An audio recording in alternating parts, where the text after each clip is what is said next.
در سے محبت دیتا ہے ہمارا اسلام،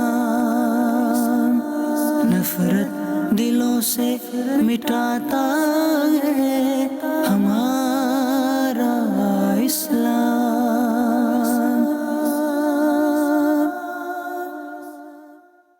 الحمدللہ رب العالمین والصلاة والسلام علی سید المرسلین، اما بعد فاعوذ باللہ من الشیطان الرجیم، بسم اللہ الرحمن الرحیم۔ الصلاة والسلام علیک یا رسول اللہ وعلی آلک واصحابک یا حبیب اللہ، الصلاة والسلام علیک یا نبی اللہ وعلی آلک واصحابک یا نور اللہ۔ ناظرین، آج سے ایک نیا پروگرام ہم شروع کرنے جا رہے ہیں جس کا نام ہے روشنی اسلام۔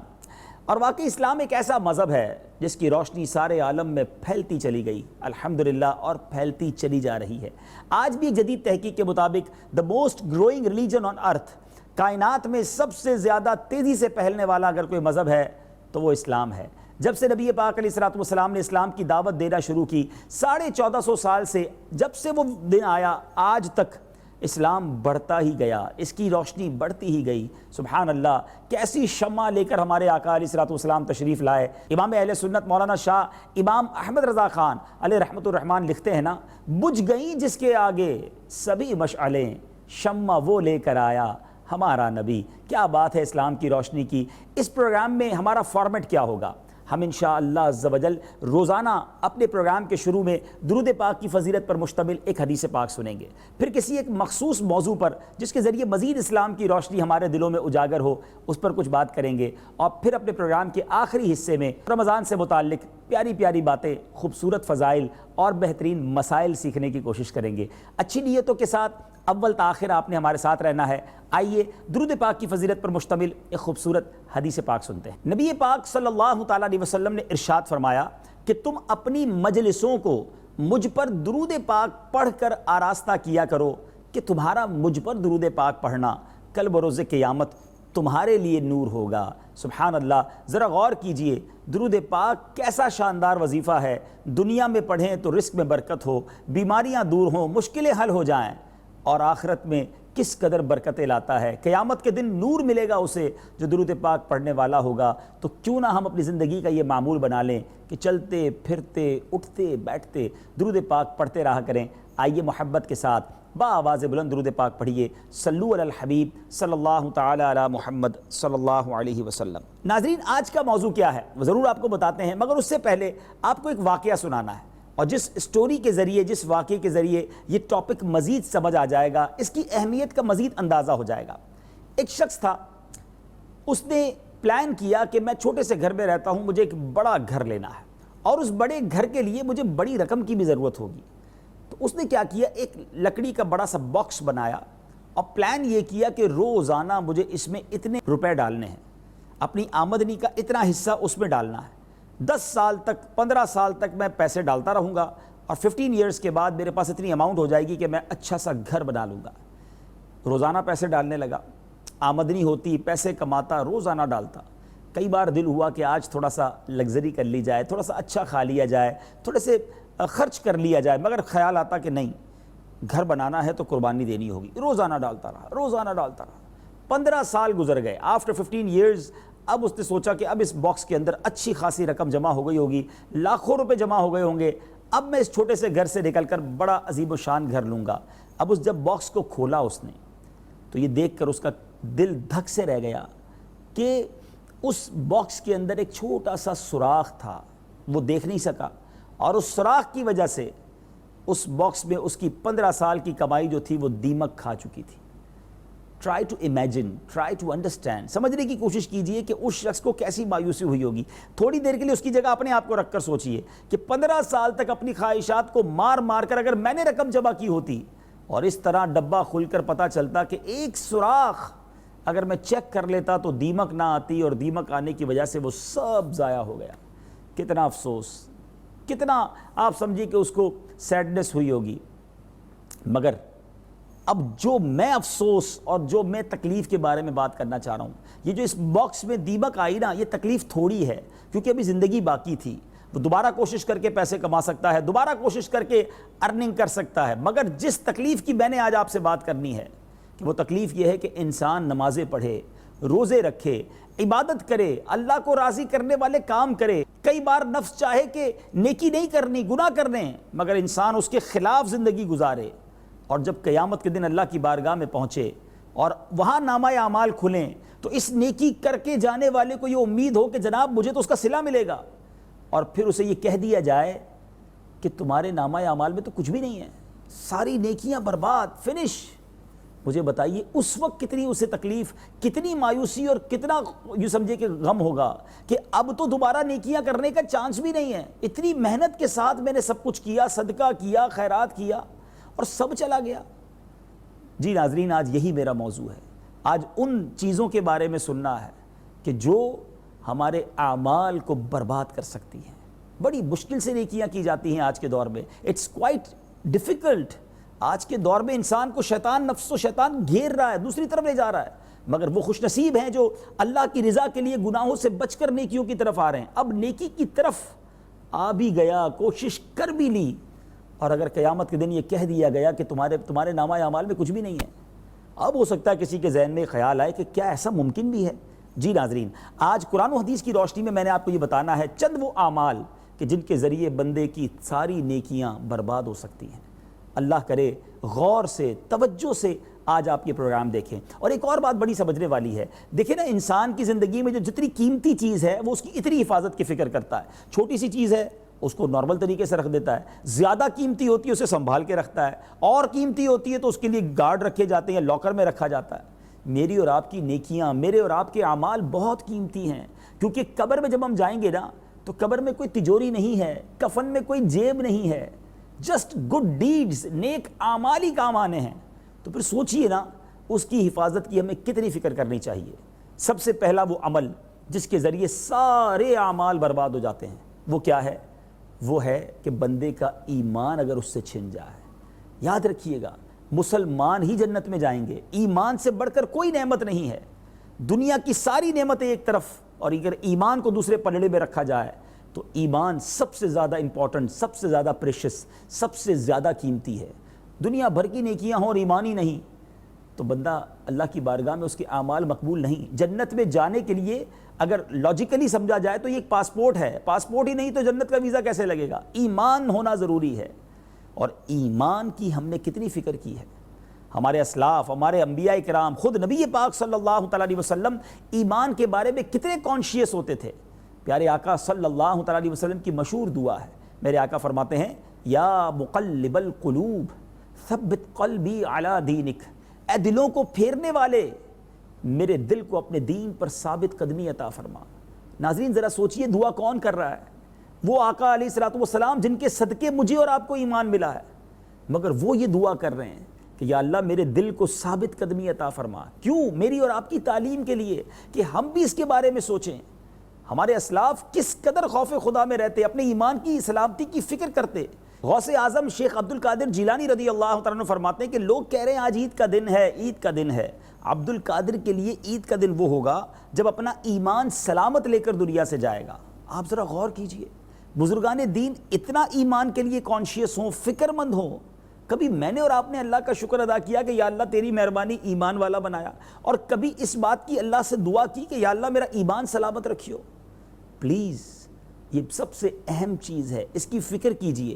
اب ہو سکتا ہے کسی کے ذہن میں سوال آئے کہ یار مسلمان ہو تو گیا، اب کیسے ایمان چھن سکتا ہے؟ That's important. نبی پاک صلی اللہ تعالیٰ علیہ وسلم کی ایک حدیث سناتے ہیں۔ نبی پاک صلی اللہ تعالیٰ علیہ وسلم نے ارشاد فرمایا کہ جس کا مضمون ہے کہ اولاد آدم 4 طبقات پر پیدا کی گئی۔ دیر آر 4 کیٹیگریز، آپ سمجھیے گا۔ نمبر 1، کچھ لوگ غیر مسلم پیدا ہوتے ہیں، کفر والی ہی زندگی گزارتے ہیں اور کفر پر ہی خاتمہ ہو جاتا ہے۔ ایسے دنیا میں کروڑوں لوگ ہیں۔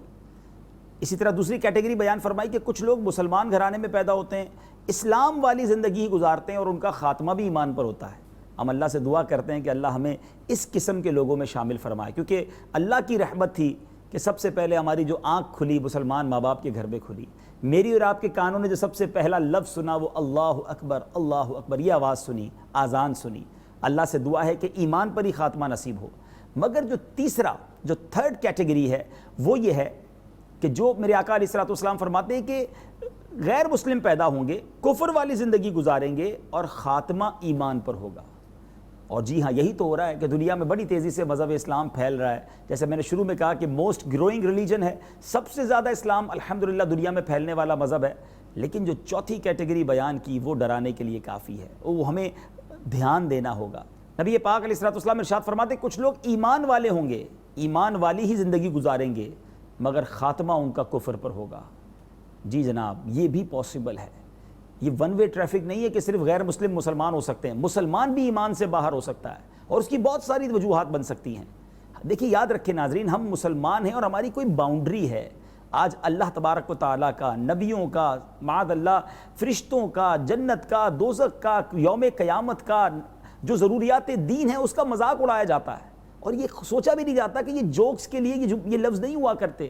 اللہ اور اس کے رسول کی باتیں معاذ اللہ لطیفوں میں نہیں بیان کی جاتی، لیکن آج دوست مل کر بیٹھیں تو اس طرح کی باتیں کر رہے ہوتے ہیں اور احساس بھی نہیں ہوتا۔ کہیں ایسا نہ ہو کہ کوئی جملہ ہمارے ایمان سے ہمیں خارج کر دے۔ اسی طرح بہت سارے ایسے گانوں کے اشعار بنا دیے گئے کہ جس میں معاذ اللہ اسلامی شعائر کے خلاف بات ہوتی ہے۔ پلیز اس بات کو سمجھیے، ہم جب ذرا غور کیجئے نا، غیر مسلم کلمہ پڑھے وہ مسلمان ہو جاتا ہے، ایک جملہ ہی کہتا ہے نا، تو ایک مسلمان بھی کہیں کوئی ایسا جملہ نہ کہہ دے کہ اس کو اس کے ایمان سے وہ اسے خارج کر دے۔ تو ہمیں اپنے ایمان کی فکر کرنی ہوگی، اسلامی تعلیمات کو سمجھنا ہوگا۔ بالکل اسی طرح علماء کہتے ہیں اگر کوئی شخص کنٹینیو گناہ کرتا رہے تو اس کے دل پر ایک سیاہ نقطہ پڑتا رہتا ہے، اور پھر ایک وقت آتا ہے پورا دل سیاہ ہو جاتا ہے۔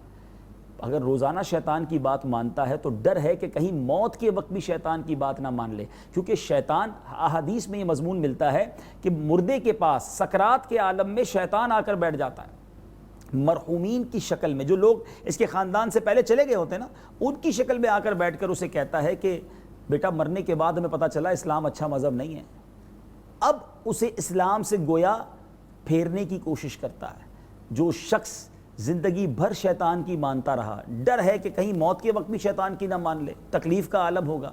اس لیے کہا جاتا ہے کہ ہم شیطان سے اپنی لڑائی جاری رکھیں، وہ کہے گناہ کر، ہم کہیں نہیں، میں تیرا نہیں، میں رحمان کا بندہ ہوں، میں شیطان کا بندہ نہیں، میں اللہ عز و جل کا بندہ ہوں اور اس کی بات مانوں۔ تو فرسٹ آف آل ہمیں اپنے ایمان کی فکر کرنی ہے۔ بہت سارے اعمال ہوں اور ایمان ہی نہ بچے تو سب برباد ہو جائے گا۔ ایک دوسری بیماری، ایک دوسرا عمل جو ہماری نیکیوں کو برباد کر دیتا ہے، اور وہ ہے حسد۔ نبی پاک صلی اللہ علیہ وسلم ارشاد فرماتے ہیں ایاکم والحسد فإن الحسد یأکل الحسنات کما تأکل النار الحطب۔ حسد سے بچو، وہ نیکیوں کو اس طرح کھا جاتا ہے جیسے آگ خشک لکڑی کو۔ ناظرین آپ ذرا سوچئے کہ حسد نیکیوں کو اس طرح کھا جاتا ہے جس طرح آگ لکڑیوں کو کھا جاتی ہے۔ کبھی سردیوں میں چھوٹی موٹی آگ لگائی ہوگی آپ نے، لکڑیاں جلاتے ہیں لوگ، تھوڑی دیر بعد وہ لکڑیاں بچتی نہیں، خاک۔ اب ذرا سوچئے میں نیکیاں کروں، نمازیں پڑھوں، سردی کی رات میں اٹھ کر فجر پڑھوں، اٹس ڈیفیکلٹ، گرمیوں میں روزے رکھوں، واقعی مشکل ہے، اتنی مشکل سے نیکیاں کماؤں اور حسد کر کے ان نیکیوں کو ضائع کر دوں۔ لیکن آج کون ہے جو حسد سے بچا ہوا ہے؟ گھر گھر میں حسد ہے، دوست دوست میں حسد ہے۔ آج بہت سارے لوگ حسد میں مبتلا ہیں اور اس حسد کی آگ میں جل رہے ہیں۔ حسد کس کو کہتے ہیں ذرا آج سمجھ لیجئے۔ حسد یہ ہے کہ اگر کسی مسلمان کو کوئی نعمت ملے اور دوسرا یہ تمنا کرے کہ یہ مجھے مل جائے، اس سے چھن کر مجھے مل جائے، اسی کا نام حسد ہے۔ یا مجھے نہ ملے تو کم از کم اس کی تو برباد ہو جائے۔ یہ حسد حرام، جہنم میں لے جانے والا کام۔ نبی پاک صلی اللہ علیہ وسلم کا ارشاد ہے جس کا مضمون ہے کہ ایمان کو مونڈ دینے والی بیماری حسد ہے۔ لیکن آج کسی کو یہ احساس ہی نہیں کہ میں حسد کر رہا ہوں۔ اچھا، میں جب اس طرح کی بات کرتا ہوں تو عموماً لوگوں کے ذہنوں میں خیال آ جاتا ہوگا کہ جناب ہم تو حسد نہیں کرتے، واقعی بہت بری بات ہے، لیکن ہم تو حسد نہیں کرتے۔ چلیں، ہو سکتا ہے آپ نہ کرتے ہوں، بڑی اچھی بات ہے، لیکن اگر حسد ہو گیا ہے تو اس کو نکالنا ہوگا دل سے، اس کے لیے دعا کرنی ہوگی نا، علاج کرنا ہوگا۔ آج میں ایک چھوٹا سا ٹیسٹ بتا دیتا ہوں ناظرین، سب مل کر چیک کر لیجئے کہ کہیں ہم میں حسد تو نہیں ہو گیا۔ پہلا ٹیسٹ یہ ہے کہ چیک کیجئے آپ کے دوستوں میں، آپ کی فیملی میں، آپ کی سراؤنڈنگ میں جو لوگ ہوتے ہیں، جس کے ساتھ آپ کاروبار کرتے ہیں، جاب کرتے ہیں، قریبی لوگوں میں غور کیجئے کوئی ایسا شخص ہے کہ جب اس کی تعریف کی جاتی ہے تو آپ کو برا لگتا ہے، آپ کہتے ہیں یار اس کی بات کیوں کرتے ہو، کوئی اور بات کرو نا، یا اس کو جب کوئی ترقی ملتی ہے تو دل میں تکلیف ہوتی ہے۔ کہ یار یہ پھر ترقی کر گیا، اس کی تنخواہ بڑھ گئی، اس نے نیا گھر لے لیا، اس نے نئی گاڑی لے لی، یہ فلاں ملک چلا گیا۔ اگر کوئی اپنے بچوں میں اپنی فیملی میں خوش ہے تو پرابلم اچھا نہیں لگتا۔ اگر کسی کو ملنے والی نعمت پر آپ کو کچھ تکلیف ہوتی ہے تو پھر حسد کس شے کا نام ہے؟ It means there is something wrong, ہمارے دل میں کوئی پرابلم ہو گئی ہے۔ مجھے ایک مسلمان کو ملنے والی نعمت سے تکلیف کیوں ہو رہی ہے؟ آپ غور کیجئے، یہ میں آپ کو ایک چھوٹا سا دوسرے لفظوں میں لیبارٹری ٹیسٹ بتا رہا ہوں، چیک ہو رہا ہے کہ حسد ہے کہ نہیں ہے۔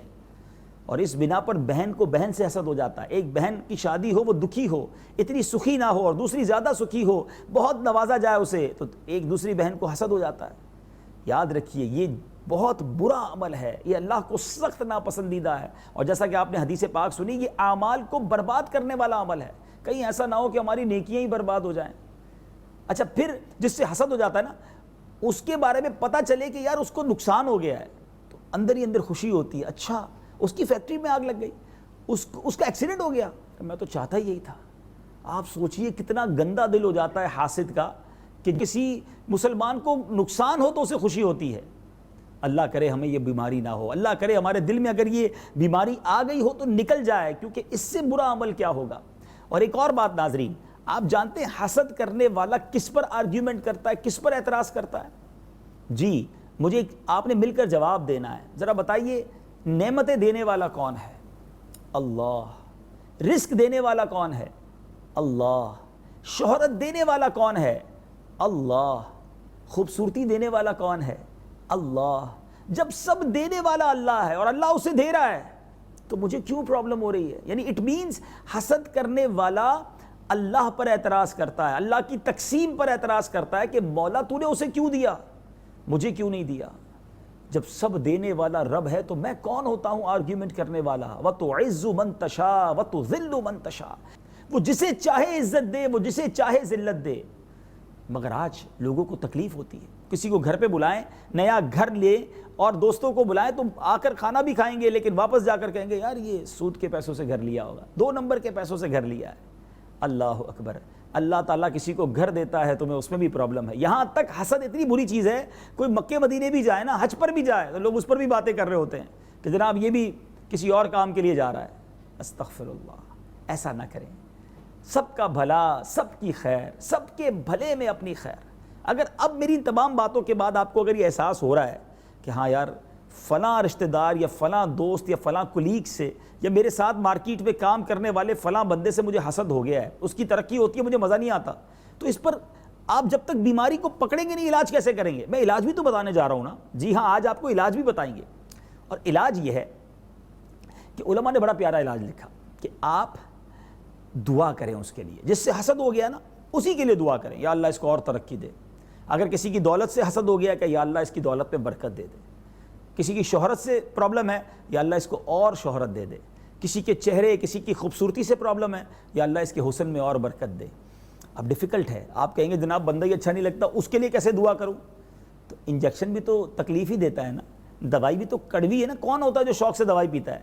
لیکن یہ علاج ہے، کیونکہ اب آپ جب اس بندے کے لیے دعا کریں گے جس سے حسد ہو گیا ہے تو اب آپ کے دل سے حسد نکلنا شروع ہوگا، انشاءاللہ نور داخل ہوگا، اور جب اسے ترقی ملے گی نا تو آپ کو برا نہیں لگے گا، آپ کہیں گے میں ہی تو دعا کرتا تھا یا اللہ اور ترقی دے، ترقی مل گئی۔ تو یہ بھی علماء نے ایک طریقہ لکھا۔ ایک اور خوبصورت طریقہ یہ ہے کہ جس سے بھی حسد ہو گیا ہے اس کو کوئی تحفہ پیش کرے، اس سے مسکرا کر ملے، گرم جوشی سے ملے۔ اب یہ بھی بڑا مشکل ہے، میں اس کو کیسے تحفہ دوں جو مجھے اچھا ہی نہیں لگتا؟ لیکن جی جناب آپ کو تحفہ دینا ہے تاکہ دل سے، کیونکہ بیمار تو میں ہوں نا، وہ تھوڑی ہے، مجھے حسد ہو گیا ہے، تو انشاءاللہ جب تحفہ دیں گے تو دل سے حسد نکلے گا، انشاءاللہ سکون ہوگا۔ اور آپ نے دعا کرنی ہے اللہ سے۔ سب سے امپورٹنٹ علاج یہ ہے کہ یا اللہ میرے دل کو حسد سے پاک کر دے، میرے دل کو اس برائی سے پاک کر دے۔ وہ رب کریم کرم فرمائے گا تو دل جو ہے وہ انشاءاللہ پاک ہو جائے گا۔ یہاں میں اپنی بہنوں سے بات کرنا چاہوں گا، میری مائیں اور بہنیں جو مجھے سن رہی ہیں، معذرت کے ساتھ یہ ماؤں اور بہنوں میں زیادہ ہوتا ہے۔ ایک دوسرے کے کپڑے دیکھ کر، کسی کے زیور دیکھ کر، کسی کے شان و شوکت دیکھ کر ہم کیوں کسی کی نعمتوں پر نظر دوڑائیں، ہم کیوں کسی کی نعمتوں سے تکلیف میں آئیں؟ اور ایک اور بات ناظرین، بہت سارے لوگ ایسے ہوتے ہیں جو ملتے ہیں کہتے ہیں نیند نہیں آتی، سکون نہیں ہے، ٹینشن بہت ہے، میں سوچتا بہت ہوں۔ یاد رکھیے گا جب آپ کو حسد ہو جائے گا نا تو اس وقت آپ کو واقعی سکون نہیں آئے گا۔ حاسد پرسکون نہیں ہوتا، حاسد بے چین ہی رہتا ہے کیونکہ سامنے والا ترقی کر رہا ہوتا ہے، اس کو تکلیف ہو رہی ہوتی ہے. تو یہ بہت بری برائی ہے، یعنی آپ اس پہ اپنی سارا سکون غارت کر دیتے ہیں کیونکہ وہ ترقی کر رہا ہوتا ہے اور اس کو پرابلم ہو رہی ہوتی ہے، بگاڑ بھی کچھ نہیں سکتا. ہاں یاد رکھیے گا، حسد کر کے آپ کسی کا نقصان نہیں کر سکتے. اگر اللہ نے اس کی تقدیر میں ترقی لکھی ہے وہ ترقی ہو کر رہے گی. ساری دنیا کسی کے پیچھے پڑ جائے نا کہ اس کو نیچے کرنا ہے، اگر اللہ نے بلندی رکھی ہے تو وہ آگے ہی جائے گا. اور ساری دنیا مل کر کسی کو ترقی دینا چاہے اور رب عز و جل نے اس کے لیے ذلت لکھی ہے، اس نے ذلیل ہی ہونا ہے. تو اللہ پر بھروسہ رکھیں، کسی کی نعمتوں پر جیلس ہونے کی ضرورت نہیں ہے.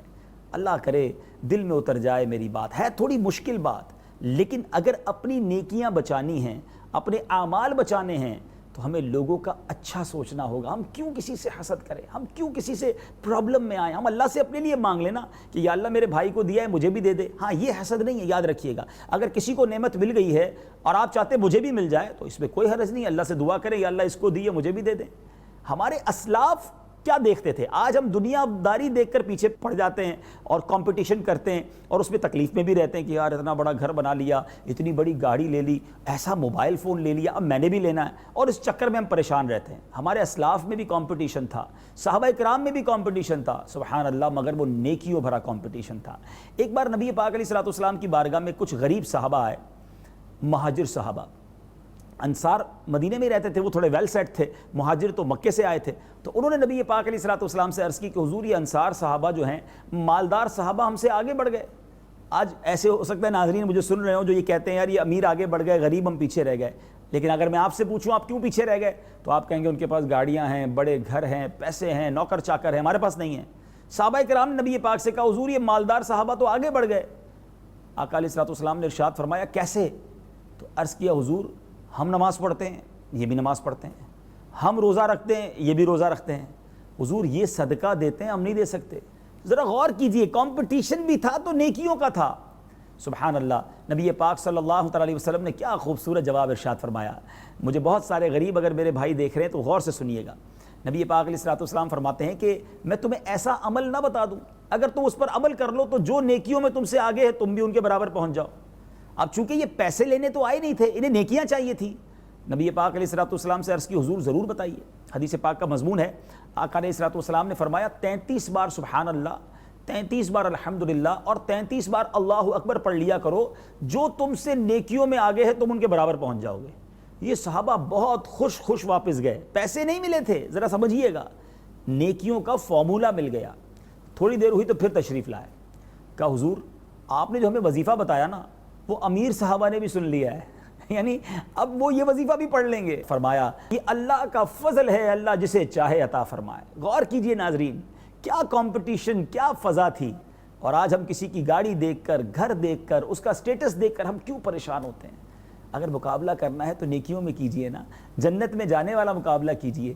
اللہ کرے دل میں اتر جائے میری بات. تو بہرحال آج کا جو ٹاپک تھا اسلام کی روشنی میں کہ ہمیں وہ اعمال نہیں کرنے، وہ کام جو ہماری نیکیوں کو برباد کر دیں. اسی ٹاپک کو اگلے پروگرام میں کنٹینیو کریں گے کیونکہ آج ہم فقط 2 اعمال سیکھ سکے، 2 اعمال کے بارے میں جان سکے. ایک ایمان، اس کی اہمیت کیا ہے، اس کی فکر کرنی ہے، اور دوسری بات حسد سے بچنا ہے کیونکہ حسد نیکیوں کو کھا جاتا ہے. ہم ایسا کوئی کام نہ کریں کہ بڑی محنت سے کمائی ہوئی نیکیاں جو ہیں وہ ضائع کر دیں. آخری بات کر دوں، کوئی ایسا شخص ہوگا سارا دن مزدوری کرے، محنت کرے، رات جو پیسے کمائے ان کو آگ لگا دے؟ لوگ کہیں گے تجھ سے بڑا بے وقوف کون ہے. لیکن حسد کرنے والا یہی تو کرتا ہے کہ نیکیاں کر کر آخر میں آگ لگا دیتا ہے.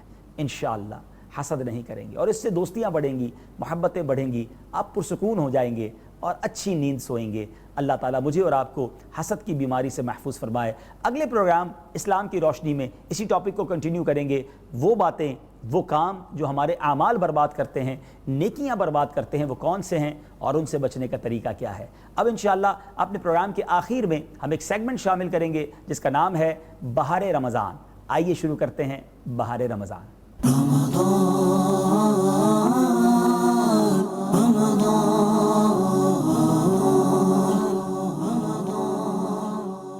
ناظرین، ماہ رمضان رحمتوں کی کان، اللہ کی طرف سے ہم سب کے لیے شاندار انعام. گناہ گار اس مہینے میں ایسے بخشے جاتے ہیں سبحان اللہ کہ روایتوں کا مضمون ہے کہ اللہ تبارک و تعالی ہر روز افطار کے وقت 10 لاکھ گناہ گاروں کو جہنم سے آزاد کرتا ہے۔ تو کیوں نہ اس مہینے کی خوشی ہر مسلمان کو ہو۔ میرے آقا علیہ الصلوۃ والسلام کا ایک فرمان ہی گویا رمضان کی اہمیت کو سمجھنے کے لیے کافی ہے۔ پیارے آقا صلی اللہ تعالیٰ علیہ وسلم کا فرمان عالی شان ہے جس کا مضمون ہے کہ اگر میری امت کو معلوم ہوتا رمضان کیا ہے تو وہ تمنا کرتے کہ سارا سال ہی رمضان ہو۔ امیر اہل سنت کیا خوبصورت بات اپنے کلام میں لکھتے ہیں، مرحبا صد مرحبا پھر آمد رمضان ہے، کھل اٹھے مرجھائے دل تازہ ہوا ایمان ہے۔ ہم گناہ گاروں پہ یہ کتنا بڑا احسان ہے، یا خدا تو نے عطا پھر کر دیا رمضان ہے۔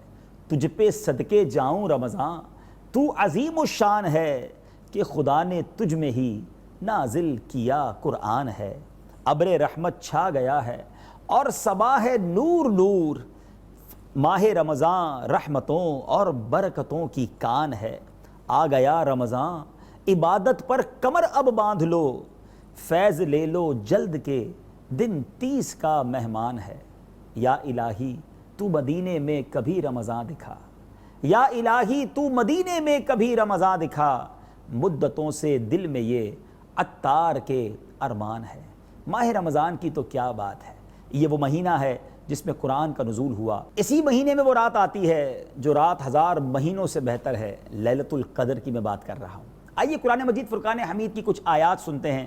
اللہ تبارک و تعالی ماہ رمضان اور اس میں روزے جو فرض کیے گئے اس کے بارے میں ہماری کیا رہنمائی فرماتا ہے۔ سورہ بقرہ ہے، آیت نمبر 185، تلاوت قرآن اور ترجمہ قرآن۔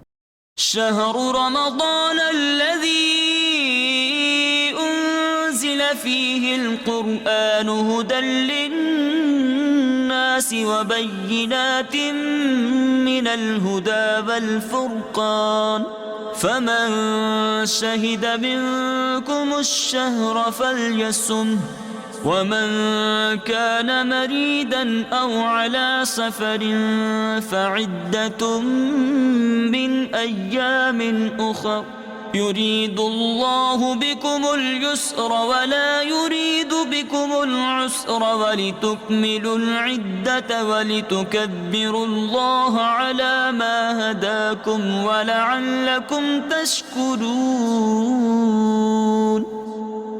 رمضان کا مہینہ جس میں قرآن اترا، لوگوں کے لیے ہدایت اور رہنمائی اور فیصلہ کی روشن باتیں، تو تم میں جو کوئی یہ مہینہ پائے ضرور اس کے روزے رکھے، اور جو بیمار یا سفر میں ہو تو اتنے روزے اور دنوں میں اللہ تم پر آسانی چاہتا ہے اور تم پر دشواری نہیں چاہتا، اور اس لیے کہ تم گنتی پوری کرو اور اللہ کی بڑائی بولو اس پر کہ اس نے تمہیں ہدایت کی اور کہیں تم حق گزار ہو۔ ناظرین، آج ایک بڑی دلچسپ معلومات آپ کو دینی ہے کہ جو مہینوں کے نام ہیں اس کی کیا وجہ ہے۔ بعض مفسرین لکھتے ہیں کہ جب مہینوں کے نام رکھے گئے تو جس موسم میں جو مہینہ تھا اس سے اس کا نام رکھ دیا گیا۔ جو مہینہ گرمی میں تھا اسے رمضان کہہ دیا گیا، جو موسم بہار میں تھا اسے ربیع الاول، اور جو سردی میں تھا کہ جب پانی جم رہا تھا تو جمادی الاولیٰ کہا گیا۔ تو رمضان گرمیوں میں آیا تھا اس لیے اس کا نام رمضان رکھا گیا، اور پھر ماشاءاللہ اسی مہینے میں روزے فرض کر دیے گئے۔ ایک اور بڑی خوبصورت بات آج آپ کو بتاتا چلوں کہ اللہ تبارک و تعالیٰ نے بہت ساری عبادتیں ہم پر جو شریعت نے عبادتیں فرض کی ہیں، واجب کی ہیں، وہ بزرگوں کی یادیں ہیں، کسی یادگار واقعے کو کنٹینیو کیا گیا ہے۔ مثال کے طور پہ آج جو صفا اور مروہ کی سعی کی جاتی ہے، بظاہر یہ دوڑنا یہ چلنا کیوں ہے؟ ایک زمانہ تھا جب بی بی ہاجرہ رضی اللہ تعالی عنہا اپنے پیاسے بیٹے حضرت اسماعیل علیہ السلام کے لیے پانی کی تلاش میں دوڑی تھی۔ اللہ تبارک و تعالیٰ کو ایک ماں کی ادا کیسی پسند آئی کہ رہتی دنیا کے لیے حاجیوں اور عمرہ کرنے والوں کے لیے صفا مروہ کی سعی کو لازم قرار دے دیا گیا۔ اب جو رمضان کا مہینہ تھا نا، اب ذرا غور کیجئے، نبی پاک علیہ السلام نے کچھ دن غار حرا میں گزارے تھے۔ دن میں کھانے پینے سے میرے آقا رکے رہتے، رات اللہ کی عبادت میں وقت گزارتے۔ میرے آقا علیہ السلام نے کچھ وقت غار حرا میں گزارا، دن بھر کھانے پینے سے رکے رہتے، رات بھر اللہ کی یاد میں گم رہتے۔ اللہ کو محبوب کی ادا ایسی پسند آئی کہ دن میں روزے فرض کر دیے گئے، رات کے قیام کا حکم دیا گیا اور ہمیں تراویح پڑھنے کا کہا گیا۔ ذرا سوچئے اللہ عز و جل کو اپنے محبوب کی ادا کیسی پسند آئی کہ ساری دنیا کے مسلمانوں کے لیے رمضان کے روزے فرض کر دیے گئے۔ تو اب تو روزے رکھنے کا اور شوق بڑھ جانا چاہیے کہ نبی پاک کی ادا کو ادا کر رہے ہیں۔ انشاءاللہ اگلے پروگرام اسلام کی روشنی میں مزید رمضان کے بارے میں سنیں گے، احکام روزہ بھی سننے ہیں، روزے کے مسائل بھی جاننے ہیں۔ ہمارے ساتھ روزانہ پروگرام میں شامل رہیے گا۔